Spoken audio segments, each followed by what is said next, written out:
I've got two ideas for the price of one, or two challenges, if you like. The first is that overnight I've been exchanging emails with Groundwork colleagues in Japan. Some of them work north of Tokyo, so very close to some of the worst of the trouble. And the Groundwork operations in Japan are very small, they're largely volunteer-driven, they're quite extraordinary, really, because only 15 or 20 years ago there was no civil society landscape in Japan. It was basically the public sector and the private sector. They've got going quickly, and at this moment in time they're doing two or three things very simply. One, they're actually getting water, spring water from where they are into some of the worst affected areas. The second thing they're doing is providing opportunities for some of the children to get out where they can get transport and doing some groundwork sort of environmental things with them.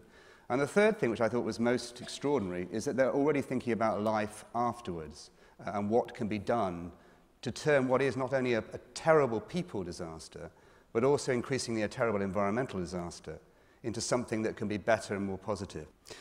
Whatever you think about the big society, and we haven't got time for a debate on that here today, the principles are universal. At the core of it is a great idea that we're going to have to change, we're going to have to be, people are going to have to be more empowered and more enabled to help themselves.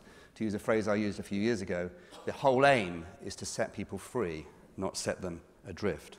The problem is that the state of our nation right now, regardless of who you think put us there, is unacceptably precarious for people living in the vulnerable communities that we serve. And that is millions of people, many of whose lives are not going along on a nice static path. They're getting worse, they're getting harder, and they're getting more uncertain.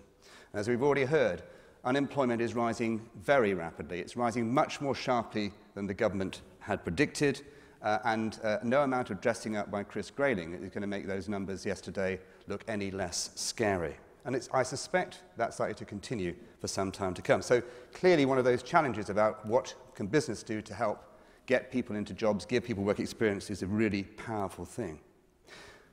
But the problem we also face is that in the poorest places where unemployment is at its greatest, the people who've traditionally tried to help there, and whether they're local authorities or local charities, are basically being savaged themselves. And again, this isn't a political point, it's the truth. Their funding is being cut, they're having to make some very difficult choices, and most of them are seeing staff numbers reduce. We've done it myself. I've just reduced the staff in Groundwork's head office by nearly a half. It's a reality, therefore, that we've got to try and think about what's going to happen next. And it could be a long while before we have the kind of economic growth and stability that will really begin to take us out of that position. I hope I'm wrong, but let's assume for the moment that I'm right. Let's assume that we are in a world of diminishing public resources into the foreseeable future. Let's assume that some of the challenges we face are so great that they could become intractable if we don't deal with them in a different way.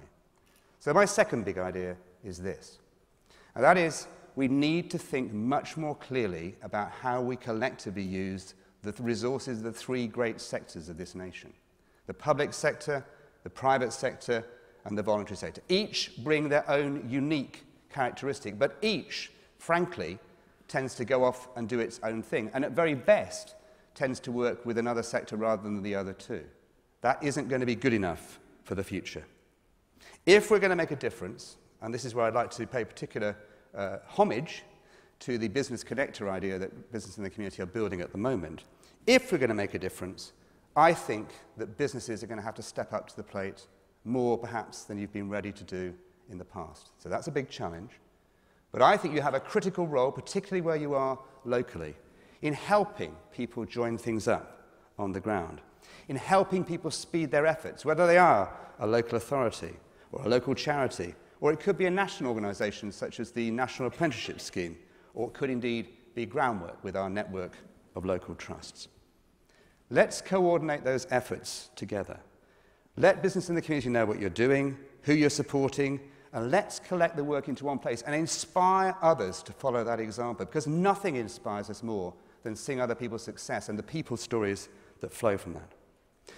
Now, you might be thinking, well, why should I do that? I've got enough on my plate. I'm trying to make sure that our bottom line is met.